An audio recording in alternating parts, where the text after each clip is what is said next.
I think it's a fact that we are facing now the sixth great extinction. And depending on which statistics you believe, this could be the greatest one the Earth has seen. Everywhere you see around the world, habitat destruction continues apace. We don't know, the really important thing is, we don't know what this is going to do, because other extinctions have not been like this one. They haven't been wholesale removal of habitats because of the activities of one species. The previous great extinctions have been the result of often external disasters, a meteorite impact, huge desertification, but never before have we had one where one species has done for so many others.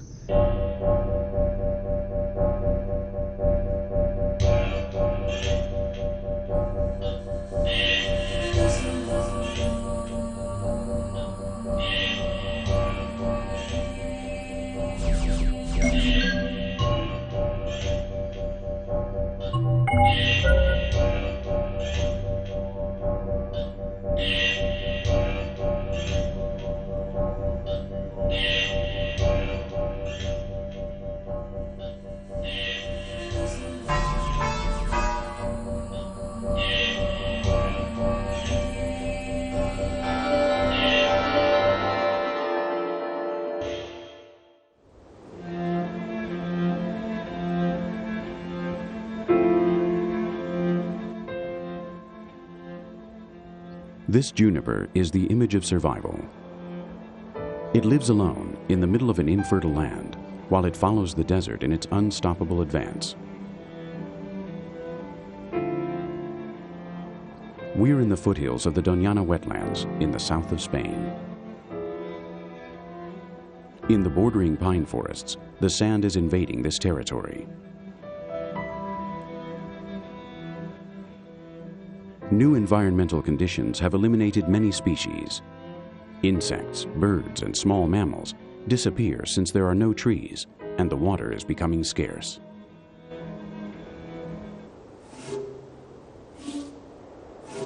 Nature, however, doesn't give in. Although limited to just a little more than these juniper branches advancing with the dunes, life continues tenaciously forward.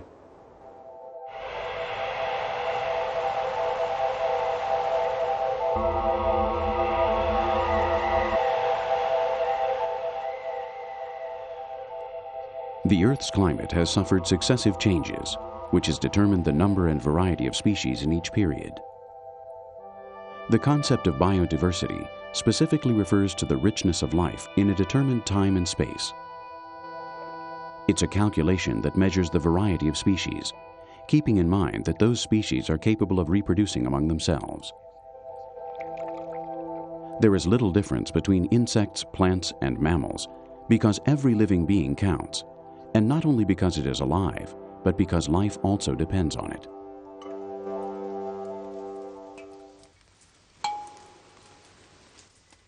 The number of species that exist today is unknown. There are about 2 million classified, although no one really knows the percentage that this figure represents with respect to the total number of species inhabiting the Earth.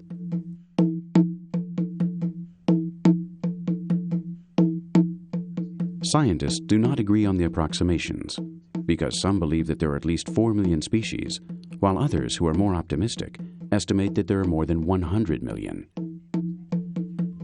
Between the two extremes, the most accepted figure is around 14 million different living beings.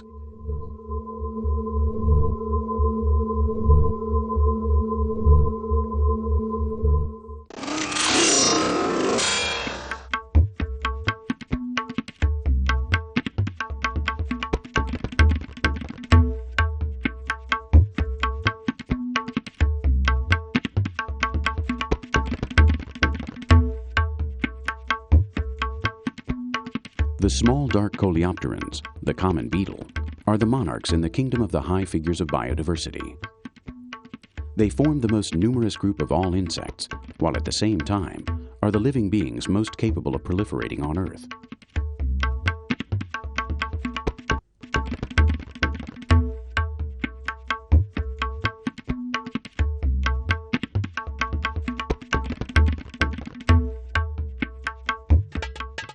Centuries ago, the Egyptians chose the beetle as the symbol of what never dies. Today, scientific investigation confirms this intuition. The current inventory of beetles reaches a total of 350,000 species. This animal has made more variations to itself than any other species, which without a doubt is a way of guaranteeing eternity.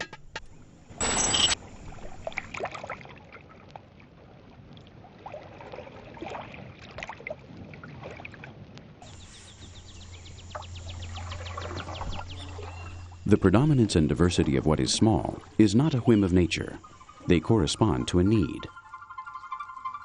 Without insects, the delicate machinery of life would not work.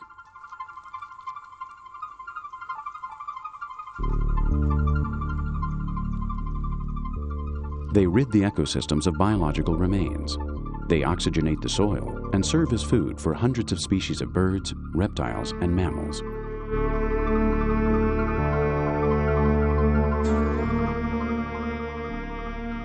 But most of all, they are essential for plants, whose reproduction depends almost exclusively on the millions of insects that transfer the pollen from one flower to another.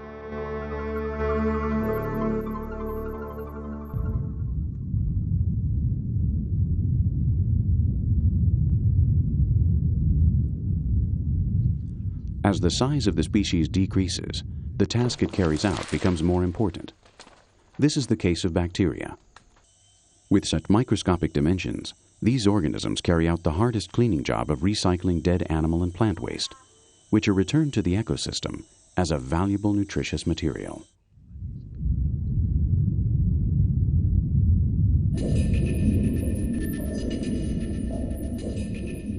In more general terms, bacteria are adapted to consume chemical elements like nitrogen, phosphorus, and carbon, which are essential for many beings. This explains why large armies of bacteria invade all living areas of the planet. Just a handful of soil can hold up to 10 billion of these organisms. The contribution of bacteria was also the key in the way life was accepted on Earth. They were the trigger so that the atmosphere could begin to circulate oxygen freely. Up until that moment, no living being needed it to exist. In the early history of the planet, there was very little free oxygen in the atmosphere. So most of the organisms, bacteria particularly, were adapted to metabolize, to grow and reproduce in the absence of oxygen. Now, at some point, certainly more than 2,500 million years ago, and possibly as much as 3,500 million years ago, the first photosynthetic bacteria, blue-green bacteria and other organisms, released oxygen into the atmosphere. Initially, of course, this would have been poison to all those creatures that were used to living in the absence of oxygen. So if you want to put it like that, yes, originally oxygen was a pollutant. But of course, it became, as it gradually built up in concentration, absolutely vital, literally vital, to the evolution of animals, because animals use oxygen to breathe. So a pollutant, in one sense, became the necessity for life, further advancement.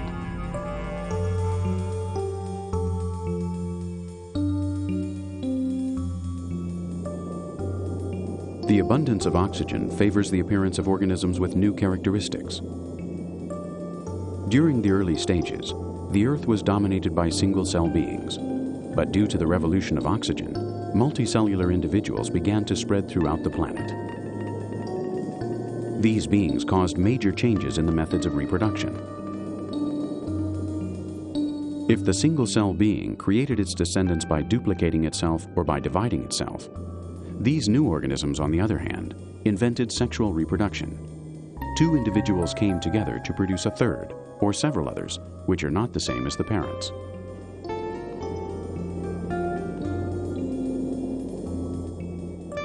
This jump opened the doors so that life could diversify, and from this moment forward, the Earth became enriched with contrasts.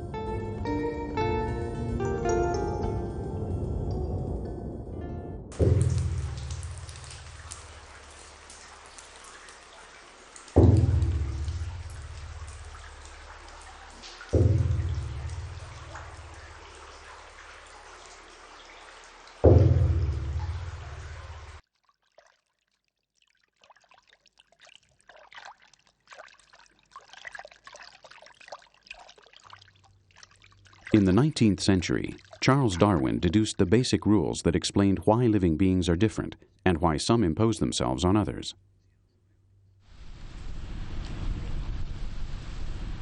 Essentially, the variety among species is owed to mutations and small physiological changes that originate in reproduction. Over time, when this small change is beneficial for the individual, it may accentuate and become a distinctive feature, marking a different path of evolution. Thus, bird wings could have come about as a small protuberance, which originally may have served for jumping a little higher or for moving a little faster. With time, this incipient extremity turned into such a big advantage that it ended up as a wing for flying.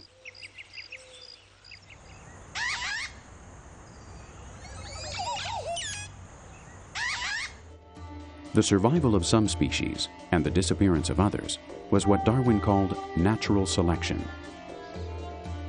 He referred to the ability of fitting into the environment that each individual had to confront with every new experiment of nature.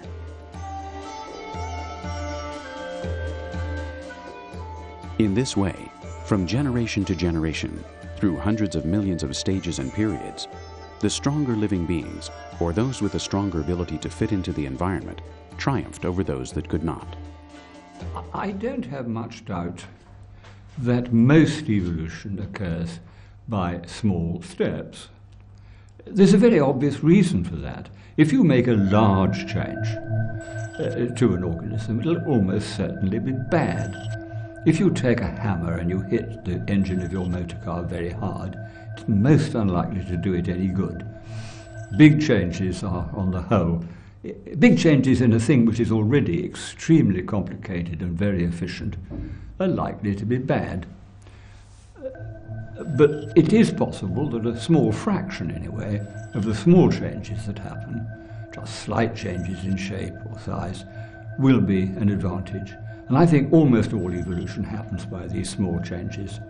Having said that, there are some changes that it's rather hard to imagine happening in a lot of small steps. When we look back on evolution, we can point to one or two things that do seem to have been fairly dramatic and sudden. I mean, you were either one cell or two. I mean, you can't be 1.5 cell or 1 1/10 of a cell. So the origin of organisms which have many cells didn't happen very gradually.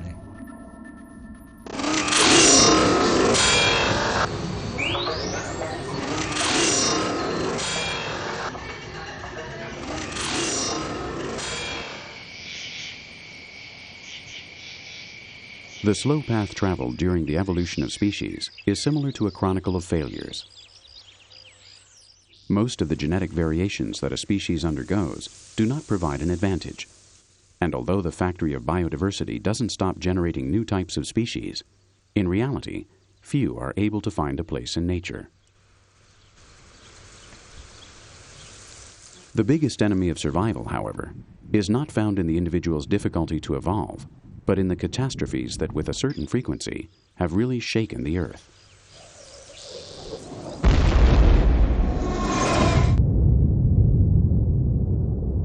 Like a strong blow of an axe at the tree of life, every cataclysm has provoked the sudden disappearance of most of the species that would have conquered the earth at a certain time. The scars of dozens of environmental catastrophes are found in the geological registry. We know that 5 of these catastrophes produced massive extinctions. There are 3 in particular, however, in which biodiversity suffered major destruction.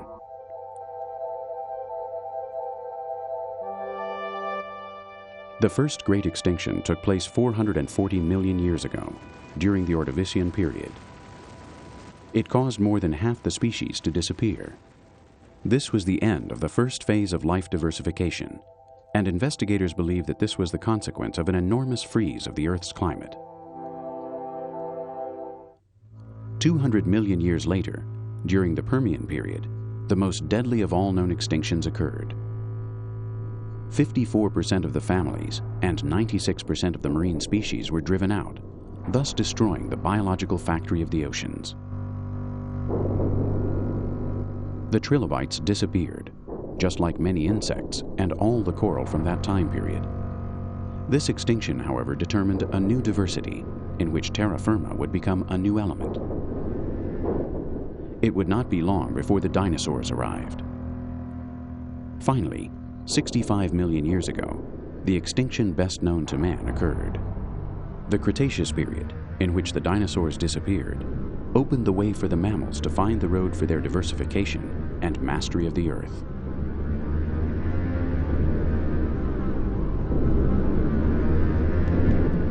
Geologists and biologists explain that most of these extinctions are due to climate changes that altered environmental conditions. The motive was occasionally the crashing of meteorites and asteroids coming from space, their impact being similar to hundreds of nuclear bombs falling on the Earth. Well, we can think about the candidates for this biological destruction, and there are really only 3 or 4 that have been proposed seriously in recent years. In many ways, the favorite candidate of most people is a bombardment by a very large meteorite. We know that happened 65 million years ago at another time of great extinctions, the time when the dinosaurs were wiped out. On the other hand, there is only very limited and controversial evidence for any kind of meteorite impact at the end of the Permian. Other things that have been proposed are large-scale drops in the sea level, large changes in temperature. Neither one of those actually seems to solve our problems. But there's one more thing that happens at the end of the Permian that makes a lot of people think, and that is one of the largest volcanic events that we know of in the last 500 million years happens precisely at the end of the Permian, when almost the entirety of central Siberia was covered by up to 1 kilometer of lava. This kind of very large volcanic event might well trigger other kinds of events in the oceans and atmospheres. And so it's at least possible that this particular extinction was triggered not by something from outside the planet, but something from inside the planet.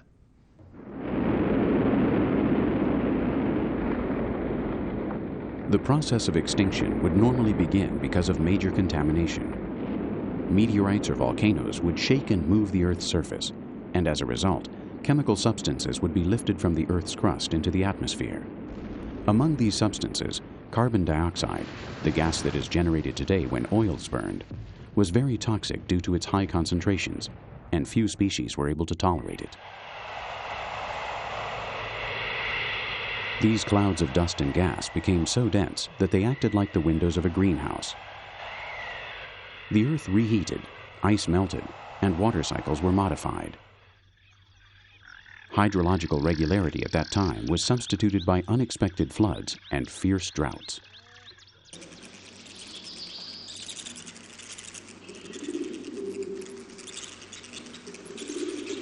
The plants suffered highly from such aggression. As time passed, there were fewer plants to absorb carbon dioxide and let off oxygen. This process is known as photosynthesis, which so many living beings depend on for breathing. Thus, little by little, contamination spread like an oil slick. The species could not defend themselves and couldn't survive. They didn't have enough time to try to adapt.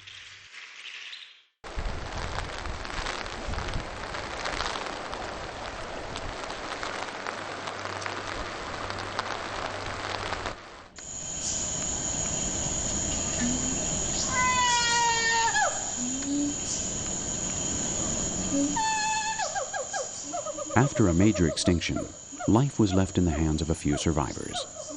They marked the guidelines for the kind of species that would continue to inhabit the Earth.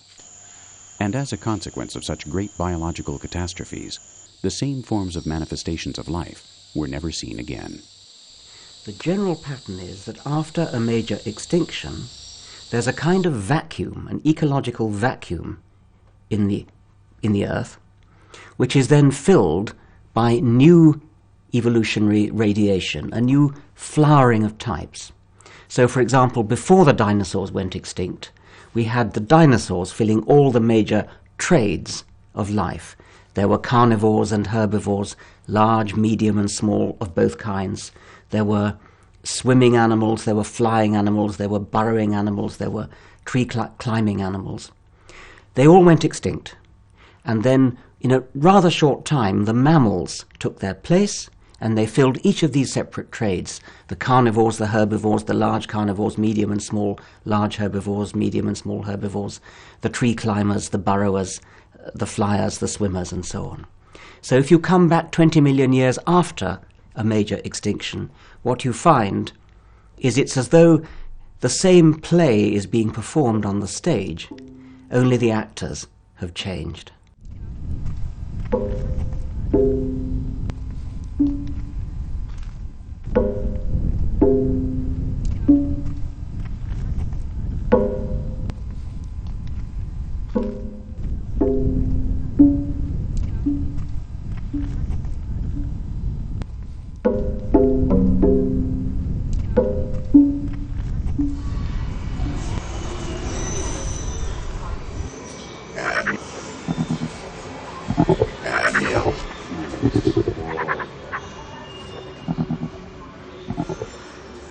There has not been a great extinction for over 65 million years. Without dinosaurs, without cataclysms, and due to milder climate conditions, the diversity of species has become what it is today.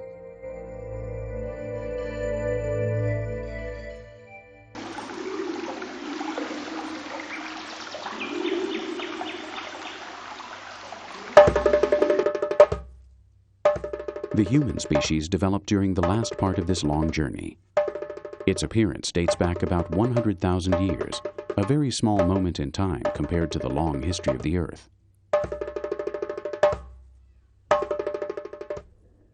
The condition for new species have not prevented human beings from dominating.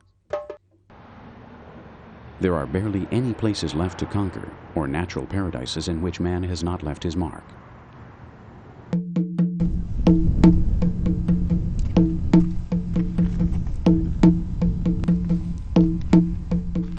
The modification of natural habitats is not a modern invention, but a normal practice since human beings took their first step on Earth. Anthropological research is shattering the myth of the good savage spread by some 18th century philosophers. They defended man, asserting that he was naturally good, and contending that civilization made him a greedy and selfish being, distancing him from the natural environment with which he should have remained in close contact. But humans in perfect communion with the environment are an isolated case more than a natural state.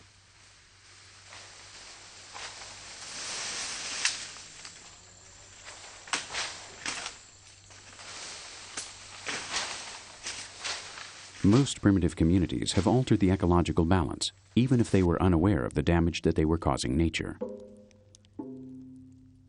And even more important than the sacred vision of the forests and the animals is the need to obtain immediate resources for subsistence, which has always prevailed.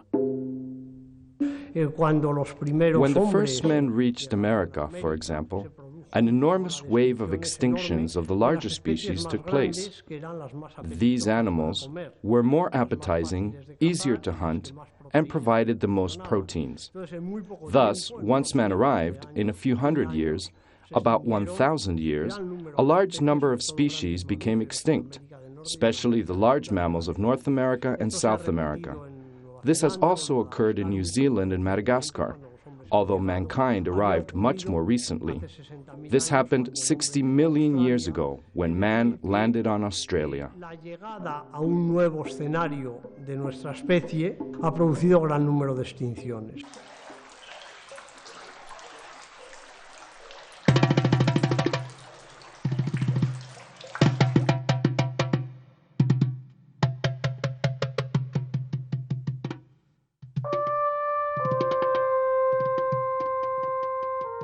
The human species, just like any other, tries to claim the most space possible for itself.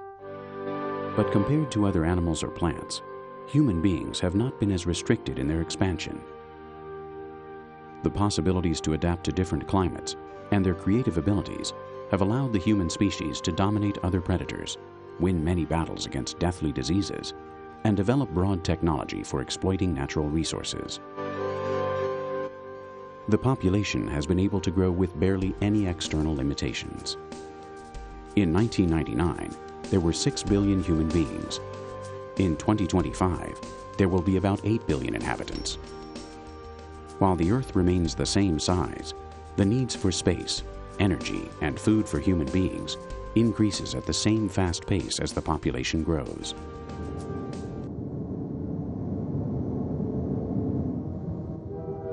Biodiversity suffers from the demands of the dominant species, which is now destroying natural habitats on a scale equal to its population and its technological capacity.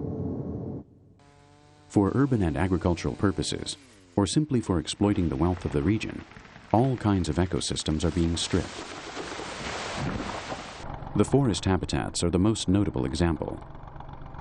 Every day, and all around the world, approximately 1.5 million trees are felled. Barely half of them are replaced, and when they are, the 100-year-old trees are substituted by very young ones, which are not capable of carrying out the same functions. The forest is the most varied, complex, and qualified scope of land for providing basic elements. It is the most nourishing and where the most living species nourish. Without a doubt, it is the home to the largest number of species. More than half of all species on the planet live in the forest. And at least 70% of the vital multiplicity of the planet is aided by it.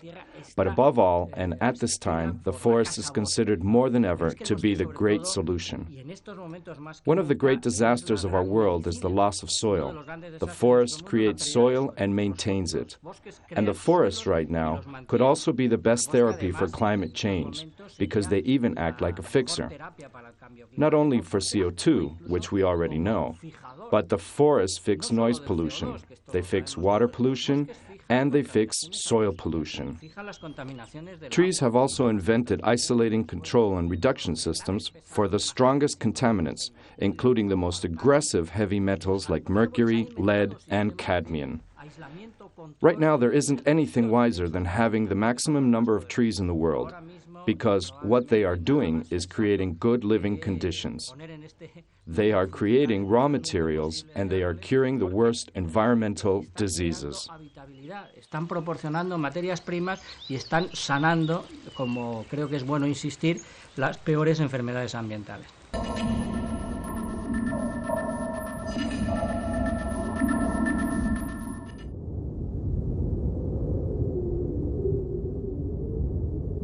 The habitats in their species do not only suffer from a direct attack, but also suffer the devastating effects on worldwide acts of contamination. The coral reefs are one of these victims.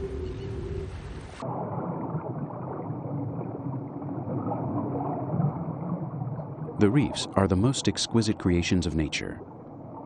Aside from their amazing beauty, they are capable of organizing life at the sea bottom, since more than 1/4 of all aquatic species depend on coral to survive. For human beings, they are considered enormous factories for medicines like AZT, which is used to counteract AIDS. Coral has existed for 500 million years. In such a short time, however, they are disappearing. The rise in temperatures due to the greenhouse effect, the pollution of the oceans and seas, and overfishing are placing the wide expanses of reef up against the ropes in the Indian and Pacific Ocean, as well as the Caribbean Sea. Today, they are disappearing at such speed that maybe in less than 50 years, there might not be a trace of them left. The two big ones are the need to stabilize population and stabilize climate. If we can succeed with those two, then many of the other problems will take care of themselves. But if we don't succeed at those, then we may fail in many of the other efforts. For example, if we cannot stabilize population and if we cannot stabilize climate, there is not an ecosystem on Earth we can save. Everything will change. We can set land aside and call them parks or wildlife reserves and build fences around them, but if climate changes, the ecosystem will change. So there's a long list of stresses that are developing in the relationship between the global economy and the Earth's ecosystem. They include desertification, deforestation, overgrazing, overplowing, soil erosion, rising CO2 levels, rising temperature, more destructive storms, falling water tables, rivers running dry, disappearing species, dying coral reefs.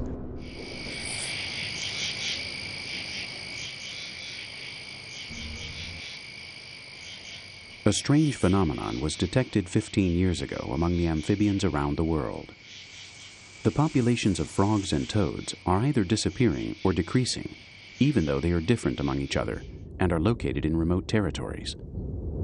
It seems like a worldwide plague because there are no local reasons to justify the extinctions. Scientists are now beginning to understand the case. The decrease in the ozone layer, climate change due to the emission of contaminating gases, and the organic modification of the soil by fertilizers are the reality behind the global attack suffered by the amphibians. The global average temperature that has changed in the last 100 years is only about 0.5 degree, 0.6 of a degree. This is a tiny change. So why are we concerned about it? Well, the reason we're concerned is because of the rate of the change. Geological changes have been much larger, but in most cases they have occurred much more slowly. And therefore organisms have been able to adjust to those changes. Imagine plants, forests. Now, at the end of the last ice age, when there was a global warming that took place over a period of around 10,000 years, Darwin noticed that what happened in Europe was that the flora and fauna of the ice age simply migrated in southern Europe to higher elevations and migrated northwards to northern Europe at low elevations. If they have 10,000 years, they don't have a problem. But if they only have 20 or 30 years, trees can't migrate that fast. Okay, so it's not the magnitude of global change that is a concern, it's the rate of the change.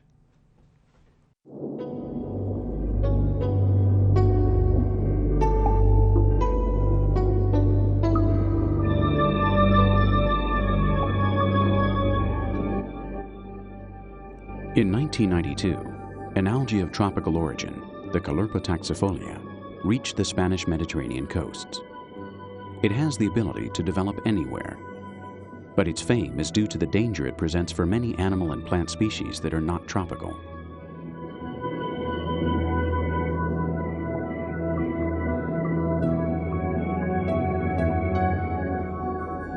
The story of the Caulerpa taxifolia in the Mediterranean illustrated another threat that affects many autochthonous species, which are exterminated by the presence of foreign species.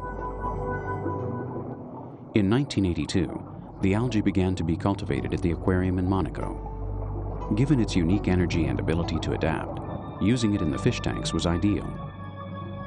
2 years later, it was seen for the first time on the other side of the window at the famous aquarium. It probably passed through a drain pipe during cleaning. Thus, in 1984, it occupied 1 square meter of that Mediterranean zone.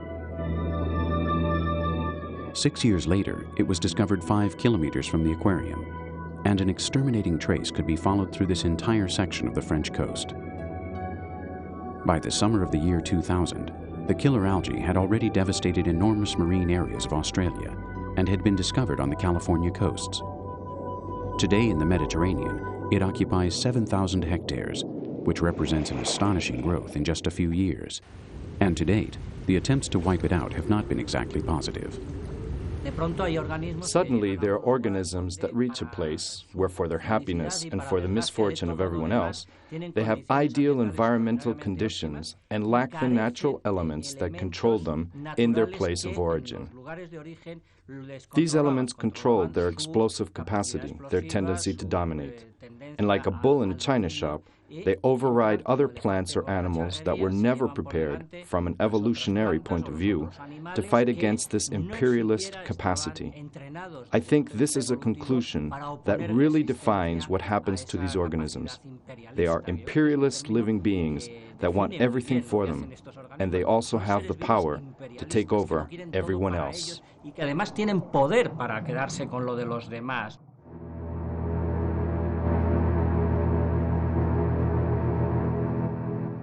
Some of the notable cases are the killer algae in the Mediterranean Sea, the rabbits in Australia, and the North American crabs in Spanish rivers. Most of the time, however, the extinctions due to a strange presence in the ecosystem are never registered, since their existence is unknown.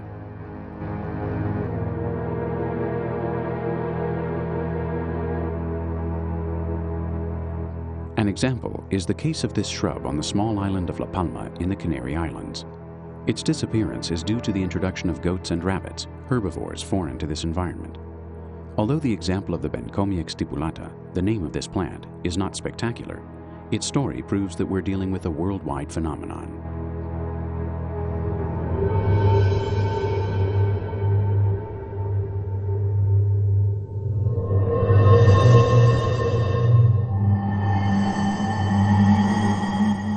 Scientists are not exactly sure how many species are disappearing due to the destruction of their habitats, the effects of climatic change, and the introduction of foreign species into a habitat. The most accepted calculations are close to 27,000 species lost every year. It's a very high disappearance rate, and the extinctions are occurring faster than those that have shaken the Earth in the past.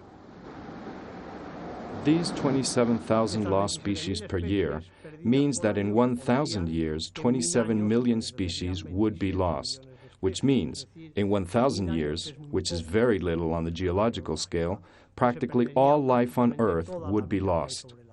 In this sense, every scientist is in agreement. There is no doubt about it.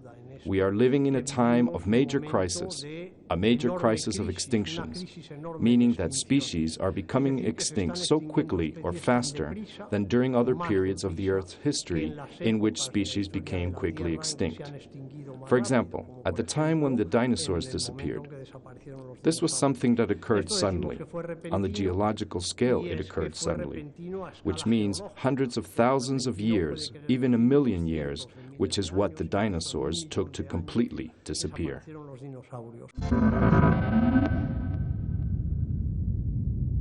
A constellation of satellites watches over the well-being of the Earth.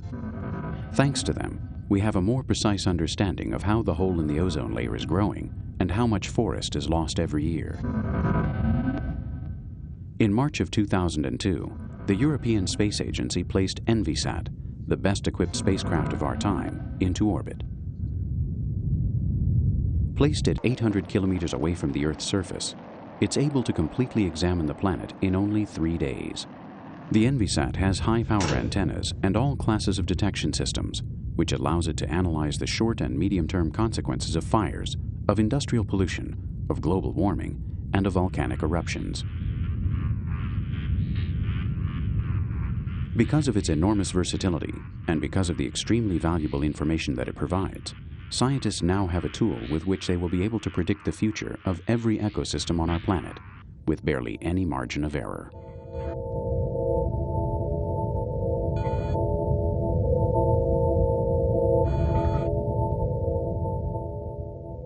The more precise the X-rays of the Earth are, the benefits of an ecosystem working at full capacity or the dangers of destruction will be better understood. So that public opinion becomes conscious of the importance of a healthy state of nature, some scientists are trying to assign economic values to things, like clean air, which until recently did not appear to have any value at all.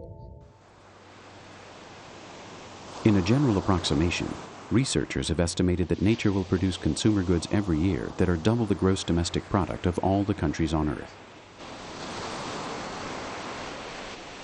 Along with all the kinds of natural resources used for different purposes, like wood and water. Other resources included in these calculations are the oxygen produced by plants and trees, and the absorption of CO2 that affects the oceans and forests. Furthermore, the vast amount of medicines and animal proteins that nature offers human beings are also taken into account. in the summer of 1998, there was severe flooding, record or near record flooding in the Yangtze River Basin in China. It lasted for weeks. And at first, the Chinese, in fact, for some weeks, the Chinese said, well, this is an act of nature. But the reality was the rainfall was not anywhere near a record. What was a record was the amount of deforestation in the Yangtze River Basin.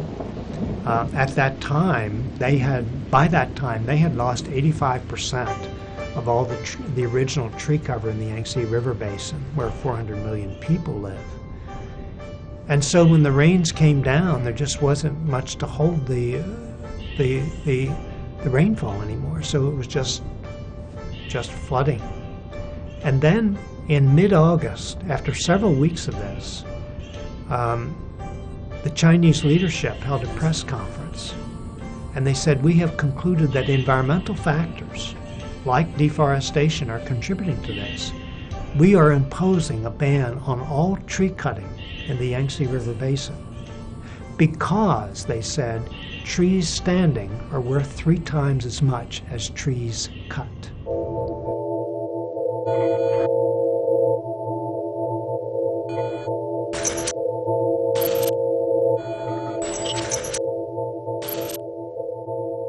Biodiversity is not evenly distributed throughout the land and sea, but a large part is concentrated in a relatively small number of habitats scattered around the globe, but with a clear dominance in the tropical areas. Thus, it is estimated that more than a third of the known plants and land vertebrates are confined to areas that cover less than 2% of the globe's surface.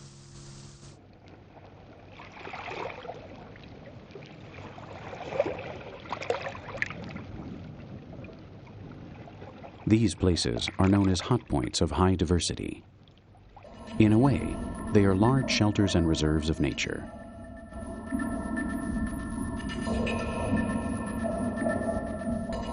Its current critical state has made scientists and naturalists place them on the first line of battle for environmental preservation. Rescuing them and preserving them should be, at least, the necessary condition for a global strategy in defense of biodiversity, although it really is not enough. I think it's a useful tool for organizing efforts to protect biological diversity.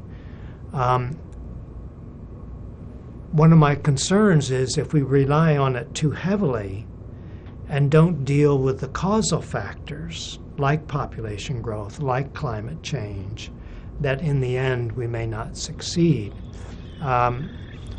For example, there are places in Africa where efforts are made to set aside parks and preserves. But if population continues to grow and people get hungry or their cattle are starving, it's almost impossible to keep them from invading these preserves. In fact, they're doing that now.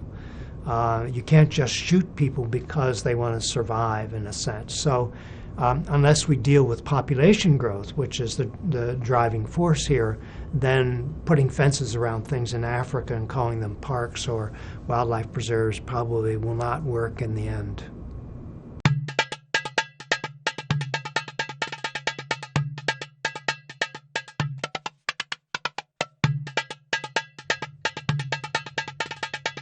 Costa Rica is one of these privileged places of biodiversity.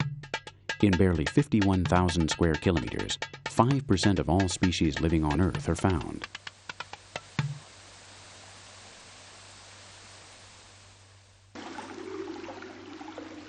Costa Rica also represents a ray of hope. Before it was too late, the Costa Rican government stopped the destruction of the natural environment and created a broad network of national parks. In fact, today it is the country with the most protected soil in the world, which accounts for 25% of its territory.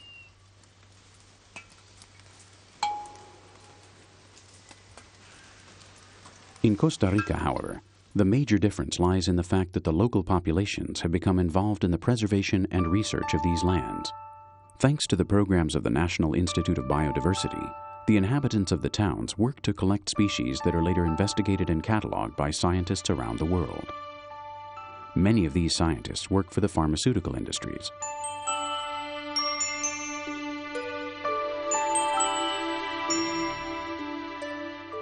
The lesson learned from places like Costa Rica is obvious and conclusive for naturalists. Living off the forest does not mean destroying it, because wood is just one of the hundreds of renewable resources that the forest provides.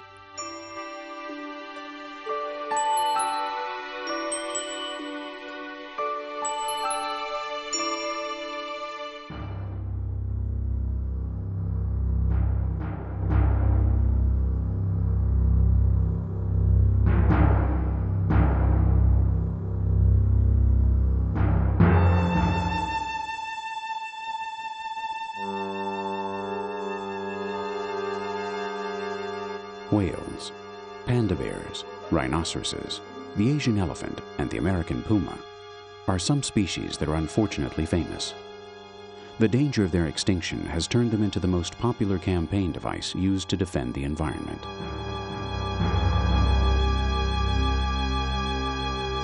These animals, however, are doomed to become extinct, and there's no solution. And just like them, thousands of unknown species have no space to live because of mankind.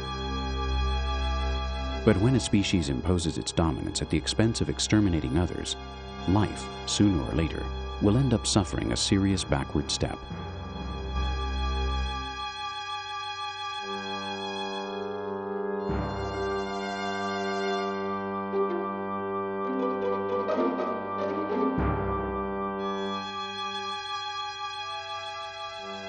We are the only species able to realize what we are doing. We are also the only species that has a weapon like scientific knowledge to fight destructive ignorance. Everything else depends on whether we are willing to come to terms with what is at stake and recognize who the real losers are. Well, we more or less stand at a crossroads now, and what we do in the next 5 to 10 years will determine what the planet looks like 100 years from now. If we take one road, which is the road of neglect, it is very likely that diversity will be severely eroded over the next 100 years. So if we do nothing, we will have much less rainforest, much less in the way of large animal diversity, much more in the way of prominence of those organisms that do well with where people are. Foxes, rats, things like that, cockroaches. On the other hand, we do have the capacity to live a life of stewardship, if you will, that will ensure that your grandchildren and my grandchildren will still be able to see elephants and rhinoceros in Africa, that there will still be substantial amounts of rainforest in South America. We are the first generation whose actions can quite literally shape the world in which future generations will live. No generation before us has had the capacity to alter the Earth's climate, to cause the sixth great extinction. All the earlier extinctions going back over hundreds of millions of years were caused when a huge meteor collided with the Earth or something of that sort. But here it's not a meteor colliding with the Earth, it's us and our demands colliding with the capacity of the Earth to satisfy those demands.